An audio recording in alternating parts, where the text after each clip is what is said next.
Hello, friends. I am Gian, the founding pastor for Victory Church in Odessa, Texas. Welcome to our Bible study, lesson number 57, November 6th, 2018. Yes. This evening, my wife Tracy is going to read a long reading, and you will bear with us while we read the scripture. But also with us is Charlie Ray. How are you doing, Charlie? Pretty good. Excellent. How are you feeling, sweetheart? Good. Good. Ready to read? Good. Oh, yes.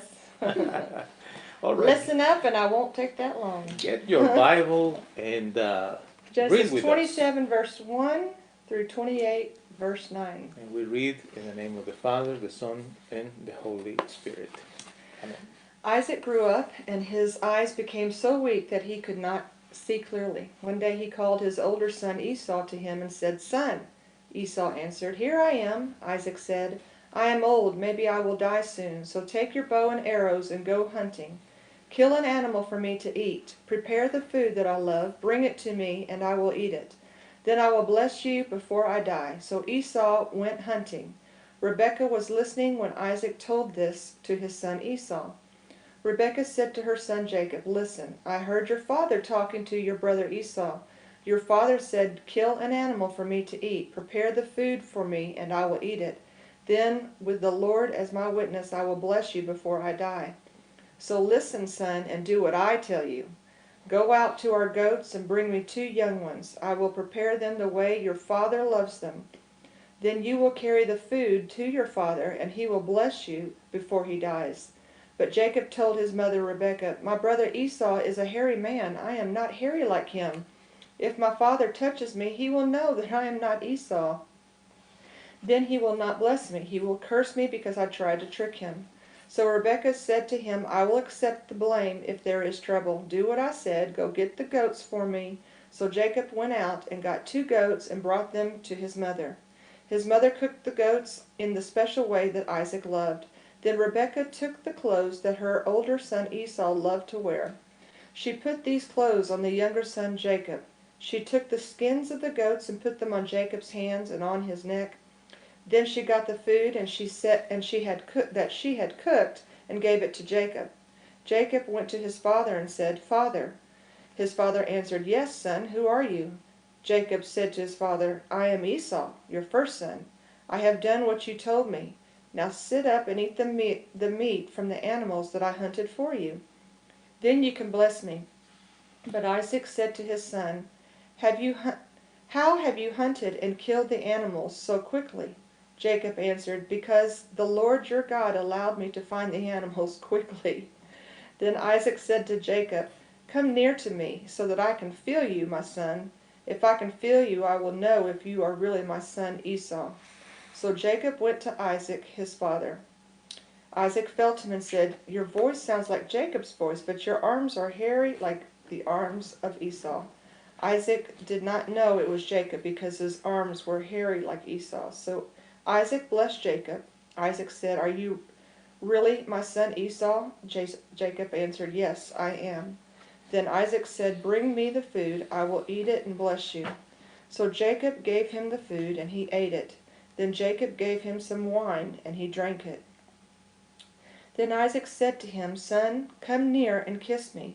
So Jacob went to his father and kissed him. When Isaac smelled Esau's clothes, he blessed him and said, "My son smells like the fields the Lord has blessed. May God give you plenty of rain, good crops, and wine. May the nations serve you, and many people bow down to you. You will rule over your brothers. Your mother's sons will bow down to you and obey you. Whoever curses you will be cursed. Whoever blesses you will be blessed."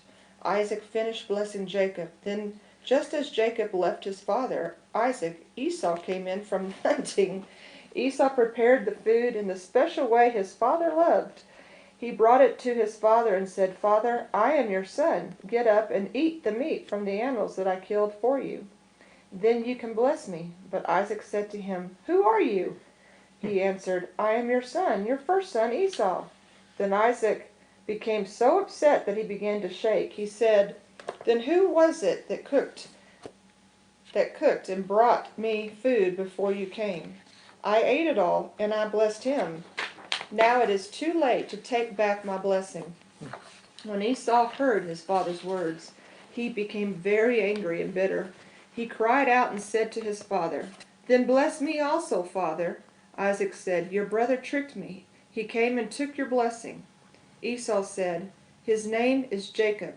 That is the right name for him. He has tricked me twice. He took away my rights as the firstborn son, and now he has taken away my blessing."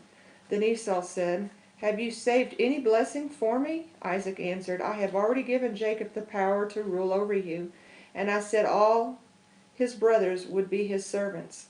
I have given him the blessing for much grain and wine. There is nothing left to give you, my son." But Esau continued to beg his father, "Do you have only one blessing, father? Bless me also, father." Esau began to cry. Then Isaac said to him, "You will not live on good land. You will not have much rain. You will have to fight to live, and you will be a slave to your brother. But when you fight to be free, you will break away from his control." After that, Esau hated Jacob because of this blessing. Esau said to himself, "My father will soon die, and after we are finished with that, I will kill Jacob." Rebekah heard what about Esau's plan to kill Jacob. She sent for Jacob and said to him, "Listen, your brother Esau is planning to kill you. So, son, do what I say. My brother Laban is living in Haran. Go to him and hide. Stay with him for a short time until your brother stops being angry. When your brother forgets what you did to him, I will send a servant to bring you back. I don't want to lose both of my sons the same day." Then Rebekah said to Isaac, "Your son Esau married Hittite women. I am very upset about this, because they are not our people. I'll have nothing to live for if Jacob marries one of these women." Isaac called Jacob and blessed him. Then Isaac gave him a command and said, "You must not marry a Canaanite woman. So leave this place and go to Padan Aram. Go to the house of Bethuel, your mother's father. Laban, your mother's brother, lives there. Marry one of his daughters. I pray that God All-Powerful will bless you and give you many children. I pray that you will become the father of a great nation, and that God will bless you and your children the same way he blessed Abraham. And I pray that you will own the land where you live. This is the land God gave to Abraham." So Isaac sent Jacob to Rebekah's brother in Padan Aram. Jacob went to Laban, son of Bethuel, the Aramean. Laban was the brother of Rebekah, the mother of Jacob and Esau. Esau learned that his father Isaac blessed Jacob and sent him away to Padan Aram to find a wife there. He also learned that Isaac commanded Jacob not to marry a Canaanite woman. Esau learned that Jacob obeyed his father and his mother and went to Padan Aram. Esau saw from this that his father did not want his sons to marry Canaanite women. Esau already had 2 wives, but he went to Abraham's son Ishmael and married another woman, Mahalath, the daughter of Ishmael. Mahalath was Nebaioth's sister. Well, it's a long reading. Thank you, sweetheart. Friends, we are going to study tonight a lesson. The title is Sweet Family. What a sweet family we have here. It's a very, very complex story. We are going to review some items, but more likely we will stay with this reading probably for a couple of more weeks, because it's just too much, so much to share. So tonight we are going to start this study, okay? Not that we are going to read the whole thing again every week, but Oh, thank you. I was wondering. right, no, we are not going to read the whole thing every week. Parts. But we are going to discuss what exactly was happening here. It is somehow sad to see that in some occasions like this, because of the inconvenience, which in this case was the 2 wives of Esau, that was the inconvenience. that created this animosity in the family, and Isaac was not able to do much about it. Mm-mm. Last week we talked about intercultural families. Do you remember? Mm-hmm. We talked about it, and we know that it is complex when you have family members marrying people from other cultures, and then we have this blend family. It is complex, and some of the things that we discussed last week is that today we have to be very understanding of those situations because Mm-hmm. it's it's just the way that the world Mm-hmm. is, right? Interracial Yeah. marriages, intercultural marriages, Like we are. like in our case, and in some cases they belong to different religions. They have different Yeah. beliefs. Right. It is complex, Very. but we agree that the key is respect. Respect to everyone's views and everyone's beliefs. Basically, respecting others. Okay. Isaac saw this problem when Jacob married the first woman, right? He saw that problem. The question is how this happened, because the whole story between Isaac and Rebekah is the story of a father, Abraham, who sent his servant Eliezer. Eliezer to, to, to get a woman for Isaac precisely. This is the point. From the same. Precisely because the women in that area in Canaan, they were not the kind of people that Abraham wanted to have a daughter-in-law. Right. So Isaac knows He that. wanted godly women. Isaac knew it. Isaac had Rebekah. So Isaac could compare Rebekah with the other women in that area, and he knew it. Rebekah Mm-hmm. was a different kind of woman, and we studied about her characteristics. So the question here is, what really happened with Isaac and his sons? Why why Isaac never stopped Esau of this attempt, and finally he got two wives from uh, that kind of people. Why Isaac didn't stop them? Why he didn't stop Esau from marrying a Canaanite woman? Exactly. Why he did Well, it's that? kind of like when we talked last week. Your child comes to you, or not child, but yeah, your child comes to you and says, I'm going to marry this person, I would like your blessing, and you don't care for them. You can't do anything to stop them. You can't step in and say, no, you're not marrying them, because they're just going to get married anyway.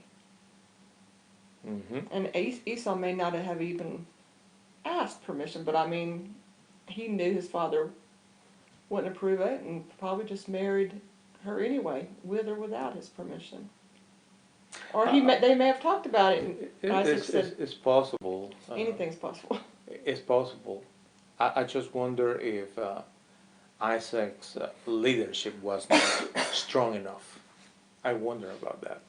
I wonder if he was not strong enough as a leader to define certain things in his family, saying, As they were, "Hey guys, Esau, Jacob's kids, come here. I want you to see this reality here. yeah, Women here are not the best women in the world. Look at your mother. Look how your mother behaves." It seems like he didn't push it. It seems like he didn't lead the kids in that direction necessarily. It seems like. But we know that Rebecca was close to Jacob. mhm. Because he worked in the kitchen or worked near her. He was close to He her. was, and Esau was out in the fields, and Right. so therefore he was close to his dad. Mm-hmm. So one thing that I want to bring to our attention is for us husbands, fathers, we are in a position of influence, and we need to use that influence, speaking those things that we need to say to our children, to those who are And around not at the us. last minute. And not at the last minute. I mean, Start we need to early. talk about those things and share with them. We understand they are going to make their own decisions, but just because kids eventually make their own decisions, that doesn't mean that you are not going to speak. Because look at this. Um, you can think, well, my kids are going to do whatever they decide to do. I get that. But you don't apply that to everything, because you just force them to brush their teeth before they go to sleep or after Yeah. meals. You force them to clean up their rooms or take a shower to get clean, etc. So many good things you enforce in your home with your children. It's a proof that you can make an influence. You can direct them, and after years of kids brushing their teeth and getting a bath and keeping rooms clean, that creates habits and a way of thinking. So we parents, father or mother, regardless, but particularly a dad, it's our duty to keep to our kids about the principles, the values, and what we believe, and share with them. It seems here like Isaac didn't do much about it. He was kind of, okay, well, Well, whatever. yeah. Whatever happens, it seems like, I'm not sure, but it gives me that impression that he didn't uh, push it much Yeah. in Esau's life. And, well, But you just don't know because we don't know about that story. well, we know some, but not much, right? Right. Okay. Now here is the point in Isaac's life. He is old.